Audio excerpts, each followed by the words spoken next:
We have with us today Manta Kripotos. Manta is an instructional designer, a senior instructional designer at FIS with me. We've been on a team together for just about a year, right? Yeah, Just over a year. a little over, yeah.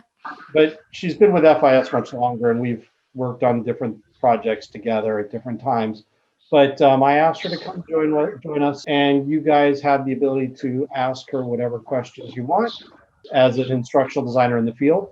And we also have Rosa with us, but we're going to talk to Rosa probably after Manta takes off. So I'll go ahead and start, I guess, Manta, and I'm Sure. going to ask you the same questions that I sent you. Okay, I got the So, questions. Good, I'm prepared. okay, so there shouldn't be any surprises unless we decide to dig in a little bit. Got it. So how did you come to be an instructional designer? And I believe you Okay, told me that was an interesting story. it's a good question. So I did not set out to be an instructional designer. I started off when I went to college out of high school, I was a drama person. So I went for theater. And while I was doing theater, I worked full time in retail. And, as you work, you find that you can make more money from working. So I ended up actually leaving school and working full time in retail, became a retail manager, managed a bunch of different stores. The last company I worked for was Yankee Candle Company. So if anybody likes candles, Yay! 7 years with Yankee Candle Company, starting off as a store manager, and then I became an area manager. I had 4 different stores, and my last position with them was actually my first position in any kind of learning or training forum. It was a visual training manager. So my job was to travel around to different stores and train the managers and assistant managers to uphold our maintenance and visual guidelines. And I loved it. I loved that job. It was, really just a great job. Loved it. But then I ended up leaving Yankee Candle when it became clear that that wasn't going to go any further and that position was being eliminated. So then I went into banking. Interesting. Wow. Interesting transition. So I was a banking branch manager. Pretty much the same thing. It's sales.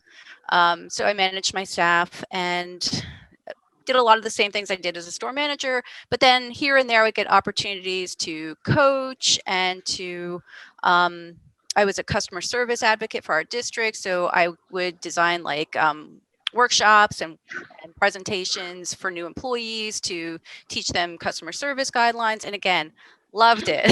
I loved those aspects of my job. And the last bank I worked for was Wells Fargo, which became a little stressful. And I started to rethink whether this was what I really wanted to do or not. So I started to think about what were the things about my past jobs that I really loved, what were the aspects of it that I really loved, and were there any jobs that I saw that I really wanted to do. And I really wanted to train people. I really wanted to be doing those things, creating those workshops and presenting that information. So I kept looking through job descriptions. I kept seeing instructional design, instructional design, instructional design. So I go to Google, what is instructional design? And I looked it up and I basically took a leap of faith and said, I'm going to go back to college for instructional design.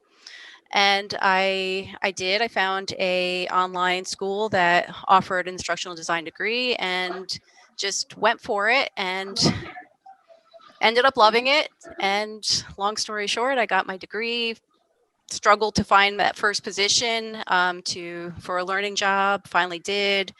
And that was about 10 years ago that I graduated. So definitely a long journey, but it was a total leap of faith to just kind of reassess what I was doing, what I liked doing, what I didn't like doing, and jump on this learning journey.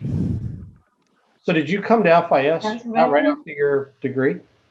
No, I went to a company called Realogy, which is a real estate franchising company. And I worked there starting as a facilitator and then transitioned to a learning designer from there. Okay. I was there for about 3 years. Question. So how long have you been at FIS? 4 years. Okay.